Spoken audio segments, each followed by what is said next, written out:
So hey guys, welcome to it's conceptual. तो आज हम बात करेंगे दो क्वेश्चंस की, that is air embolism and thrombosis. Okay, ठीक है। तो शुरुआत करते हैं एयर एम्बोलिज्म से।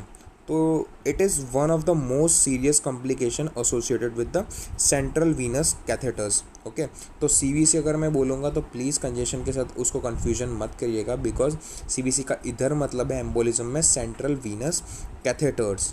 Okay, this occurs when the air enters into the vasculature, ठीक है, टिश्यू से एंटर कर जाएगी through an open central venous lumen. ठीक है, तो कैथेटर्स डालेंगे तो ऑब्वियसली है कि सेंट्रल वीनस लूमेन को ओपन करेंगे और through the insertion site of the central venous catheter. Okay, मैंने अभी बोला आपको, if it is not properly covered after the central venous catheter removal, मतलब बेसिकली वो यही कहना चाह रहा है कि अगर सेंट्रल वीनस लूमेन ओपन है उधर से घुसेगा, या फिर तो इंसर्शन साइट जहाँ पे सेंट्रल वीनस कैथेटर्स हम डालते हैं। ठीक है,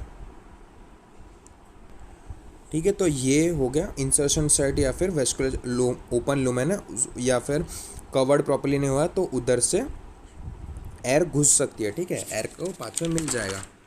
next point is air embolism from CVC, that is central venous catheters, occur when the negative intrathoracic pressure created during inhalation sucks the air through the opening of CVC और CVC insertion site in the circulation. अब ये बहुत hi fi लगे, मैं simple सी बात समझाता हूँ आपको। ठीक है, तो वो कब होगा कि वो सबको पता है कि अब एयर कहाँ से कहाँ जाती है, high pressure to low pressure flow करती है। ठीक है, तो बाहर की एयर हाई प्रेशर है एंड जो अंदर जो CVC में जो प्रेशर है that is negative.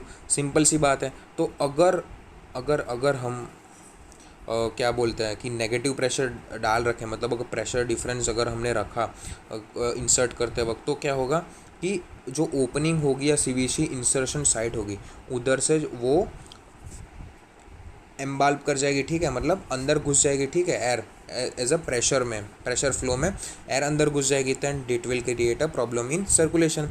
The air then travels to the heart and become trapped in the right ventricular outflow track. ठीक है, तो राइट वेंट्रिकुलर आउटफ्लो ट्रैक में हो गया, तो अब राइट वेंट्रिकल में क्या क्या आ रहा, मतलब डीऑक्सीजनेटेड ब्लड आ रहा है। ठीक है, तो उसको वो पंप नहीं कर पाएगी लंग के, तो मतलब परमानेंटली सर्कुलेशन तो बिगड़ गया। ठीक है, तो right side of heart will be unable to pump blood to the lungs. ठीक है, तो पल्मोनरी सर्कुलेशन ऑब्वियसली अफेक्ट कर जाएगा। अब साइंस एंड सिम्टम्स क्या क्या होंगे, that is cyanosis, cardiac arrhythmias, elevated pulmonary artery pressures, respiratory distress, hypotension and petechiae. The most prominent sign associated with large venous embolism, that is gasp reflex and meal wheel murmur।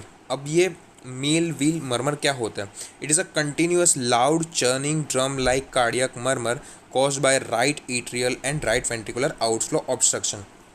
अब simple सी बात है कि मैंने बोला कि right side of the heart will be unable to pump the blood, मतलब obvious सी बात है कि राइट एंड लेफ्ट वेंट्रिकुलर में प्रॉब्लम हो जाएगी, तो that will produce a murmur sound. ठीक है, due to the ventricular outflow obstruction. It is heard over the precordium. अब प्रीकॉर्डियम हार्ट है, मतलब हम स्टेथोस्कोप से उसको सेंस कर सकते हैं मर्मर्स को। ट्रीटमेंट क्या है? Involves administrating 100% oxygen and placing the patient on the left with head, left side with head downwards. ठीक है, तो हेड डाउन रखेंगे एंड लेफ्ट वर्ड्स को टर्न करवा देंगे हम। ठीक है, ताकि जो राइट साइड है वो ऊपर एंड ग्रेविटी की वजह से थोड़ा सा काम करे एंड जो प्रेशर है वो जल्दी से बाहर निकल जाए एयर। ठीक है, तब this position displaces the air from the right ventricular outflow to the apex of heart. तो मैंने वही बोला कि ऊपर आ जाएगा तो एपेक्स ऑफ हार्ट की तरफ चला जाएगा वो, where it can be either reabsorbed और एस्पायरेटेड। ठीक है, तो राइट से ऊपर चला जाएगा तो लंग्स में चला जाएगा, तो या तो बाहर निकल जाएगा या फिर वो रीएब्जॉर्ब हो जाएगा। ठीक है, तो फिर वो एयर ऐसे निकाल देंगे। प्रिवेंशन स्ट्रेटजीज क्या क्या है, that is use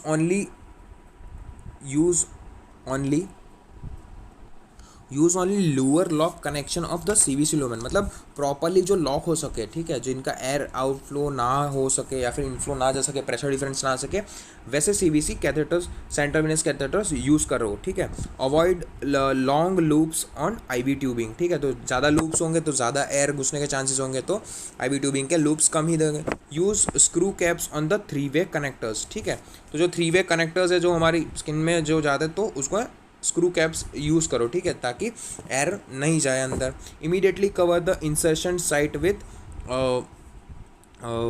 after side with dressing after the CVC removal, ठीक है। तो सीवीसी रिमूवल के बाद ही मेन एयर जा सकती है, ठीक है, because of the pressure difference. तो उधर पे तुरंत ही ड्रेसिंग कर दो, ठीक है।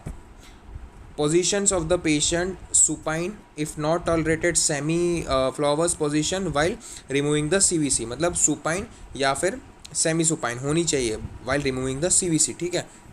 Okay, advise the patient to take deep breath and hold the breath at the start while removing the CCV। मतलब देखो कि अगर प्रेशर डिफरेंस नहीं मेंटेन, तो अगर हम सांस लेंगे अंदर तो it will create a negative thoracic pressure. अब पहले से ही उधर पे नेगेटिव थोरेसिक प्रेशर सीवीसी में बना हो तो प्रेशर डिफरेंस तो कुछ होगा ही नहीं, तो ऑब्वियस सी बात है, ना अंदर ना बाहर एयर इनफ्लो हो जाएगी। तो एक बार निकाल दिया, देन वी कैन रिलैक्स, तो उसकी वजह से एयर एम्बोलिज्म प्रिवेंट हो जाएगा। तो सिंपल सी बात है, मैं एक बार और रिवाइज कर देता हूँ बिकॉज थोड़ा सा कंफ्यूजिंग क्वेश्चन है। सेंट्रल वीनस कैरेथेटर्स क्या कर रहे थे, हम उधर पे डाल रहे थे, ठीक है, and it will enter the vasculature कब कब, that is open central lumen होगा, या तो फिर साइट इंसर्शन साइट में प्रॉपरली कवर्ड नहीं होगा तब हो जाएगा, एंड जब नेगेटिव थोरेसिक प्रेशर होगा तभी भी एंटर कर सकता है। अब कैसे क्या इफेक्ट डालेगा, दैट इज राइट हार्ट पे डालेगा, that will abnormalize the pulmonary circulation. तो उसके साइन सिम्टम साइनोसिस होंगे, रेस्पिरेटरी डिस्ट्रेस होगा, हाइपोटेंशन, फिर cardiac arrhythmias, and the main prominent sign that is gest reflex and the meal wheel murmur, तो ठीक है। तो उसकी वजह से वो कार्डियक मर्मर क्या हो गया, वो सुनाई देगा right atria and ventricular outflow obstruction की वजह से वो प्रीकॉर्डियम में सुनाई देगा, ठीक है। ट्रीटमेंट क्या करेंगे, सुपाइन कर देंगे एंड लेफ्ट साइड टर्न कर देंगे, जिसकी वजह से वो एपेक्स ऑफ द हार्ट पे चला जाएगा नीचे की तरफ, एंड फिर वो पल्मोनरी सर्कुलेशन के बाद लंग्स के थ्रू एयर बाहर निकल जाएगी या फिर रीअब्जॉर्ब हो जाएगी, ठीक है। एंड प्रिवेंशन स्ट्रेटेजीज में लॉक, लीवर लॉक हम यूज़ करेंगे, फिर अवॉइड लूप्स, फिर ड्रेसिंग कर देंगे सीवीसी रिमूव कर तक, या फिर पेशेंट को बोल देंगे सेमी सुपाइन या सुपाइन पोजीशन में लेटा के ही हम सीवीसी देंगे उसको, and advise the patient to take deep breath and hold to maintain the pressure, ठीक है। आई होप आपको ये वीडियो समझ में आएगा ये क्वेश्चन, ठीक है। तो हम नेक्स्ट क्वेश्चन ले रहे हैं, that is thrombosis. Okay, thrombosis की डेफिनेशन बेसिकली क्या होते हैं, तो it is the formation of blood clot inside the blood vessel, ठीक है। तो वो एम्बोलिज्म और थ्रोम्बोसिस में प्लीज़ गाइस कंफ्यूज मत होइएगा, ठीक है। तो formation of blood clot inside the blood vessel, अब ब्लड क्लॉट हो रहा है inside the blood vessel, that is thrombosis. Obstructing blood flow through circulatory system, ठीक है, ब्लड फ्लो को ऑब्स्ट्रक्ट करेगा, फिर cause serious complication to brain and lungs. तो ऑब्वियस सी बात है सर्कुलेटरी सिस्टम को अफेक्ट करेगा, तो ऑब्वियस सी बात है कि ब्रेन एंड लंग्स को अफेक्ट करेगा। And obviously not only brain and lungs, vital organs को भी जब ब्लड सप्लाई ढंग से नहीं मिलेगी, ठीक है, तो ऑब्वियस सी बात है thrombosis will cause serious complications. Two components होता है, aggregated platelets form platelet plug and mash of criss cross linked fibrin protein. तो दो कंपोनेंट से थ्रोम्बस बनता है, दैट इज प्लेटलेट प्लग की वजह से एक तो थ्रोम्बस बन सकता है, and cross link fibrin protein की वजह से बन सकता है। तो when body produce excessive clotting factors like platelets and fibrin, it forms embolus, ठीक है, मतलब ball like structures bolus type बना देता है, that moves around the blood stream and obstruct the flow of blood, ठीक है। मतलब छोटी सी बॉल, प्लेटलेट प्लग या फिर फाइब्रिन ज़्यादा क्लॉटिंग फैक्टर सीक्रेट हो जाता है, तो उसकी वजह से एम्बोलस बना देता है, and it moves around the circulation and obstructs the blood flow in the circulation. Okay, अब कॉजेज ऑफ थ्रोम्बोसिस, ये बहुत इंपॉर्टेंट, विर्चोस ट्रायड, ये याद रखना ही रखना है because it is very important, ठीक है। तो तीन है, दैट इज मैंने तो ऐसे याद रखा है HSE, that is hypercoagulability, stasis of blood flow and endothelial injury, HSE Virchow's triad में, ठीक है। तो by genetic deficiency and autoimmune disorder, hypercoagulability हो जाएगी, फिर स्टैटिस ऑफ ब्लड फ्लो मतलब ब्लड फ्लो का रुक हो जाना, स्टैसिस मतलब होता है स्टैटिक मतलब एक जगह पे रुक जाना, and endothelial injury, that is injury due to vessels wall such as trauma, surgery, infection, उसकी वजह से एंडोथेलियल इंजरी। फिर hypercoagulability and stasis of blood flow, that is HSE, hypercoagulability, stasis of blood flow, and E से endothelial injury, that is the Virchow's triad, that is the main cause of thrombosis. Okay, अब main point पे आता है, that is ये difference भी बहुत बार पूछा गया, that is the arterial end Venus thrombus, ठीक है।